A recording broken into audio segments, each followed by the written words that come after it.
African languages are disappearing from the internet. Did you notice? African languages are disappearing in our culture, in our communities. Did you notice? What makes our languages and our culture intertwined? Where does this all fit in the era of AI?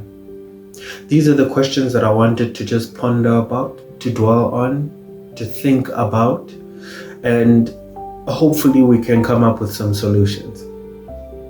My name is Lobula Paulo Chikwekwe. I'm an AI engineer with over 5 years experience in data science. This whole idea was brought up and I actually wrote an article on it. It's going to appear on the right about African languages disappearing from the internet. Now, when you think about it, I think according to the statistics, it should be on the article when you check it out, about only 10% of African languages are on the internet in general. And already just that gap in between, because in society that we're already beginning to see how newer generations don't even know their own African languages, and let alone African languages are not being included on the internet. So already there's that disappearance in terms of on the internet, there's less African languages. In our communities, there's less African languages. But what does that actually mean? Without our language, does it mean we lose our culture? When we have our African culture, what can we do and how can the African culture help in the new era? In the era of AI, in the era of internet, when we bring that African diversity onto, what does it actually mean? These are all profound questions, and I'm not going to try and pretend like I've got the answers. But it's something which I must say, it's something I've been dwelling on.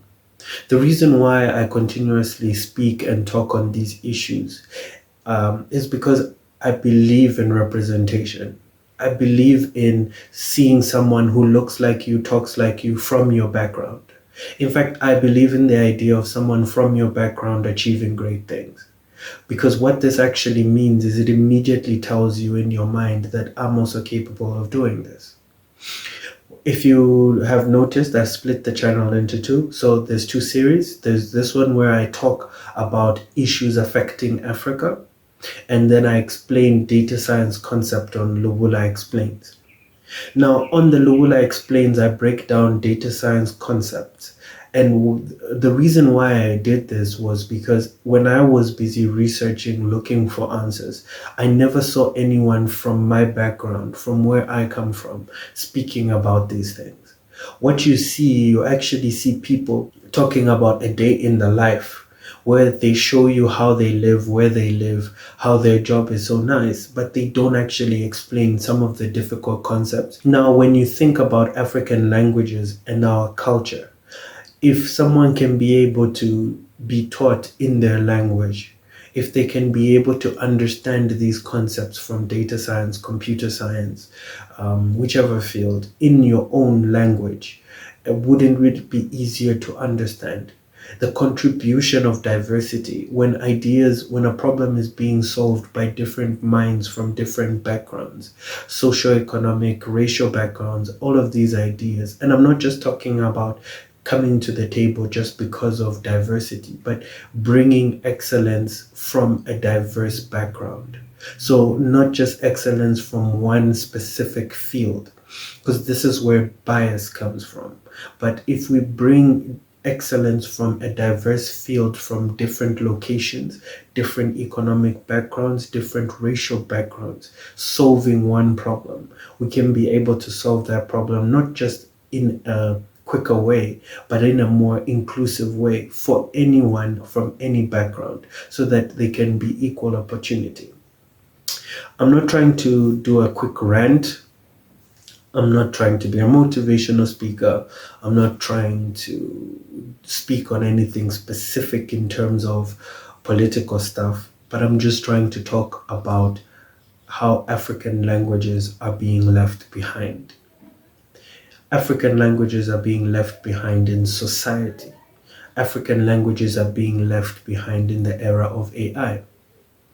Going back to my article, I spoke about how AI can be the solution, how they can be specific trainers who can train modern AI to speak the language of not only the most popular languages, but the most diverse languages, so that people can be able to be communicated in their home language, so they can be taught the most complex ideas in their home language. Let's just say, for example, on my Lobula Explain series, if the YouTube algorithm, or not even the algorithm, if the YouTube system was trained on African languages, all the ideas that I have, someone could then translate what I'm teaching, turn it to Spedi or Venda, or turn it to Tsonga, and immediately, or Swahili, and immediately teach the concepts. Now you don't just have someone who looks like you, but also you're being taught the concepts in your own home language.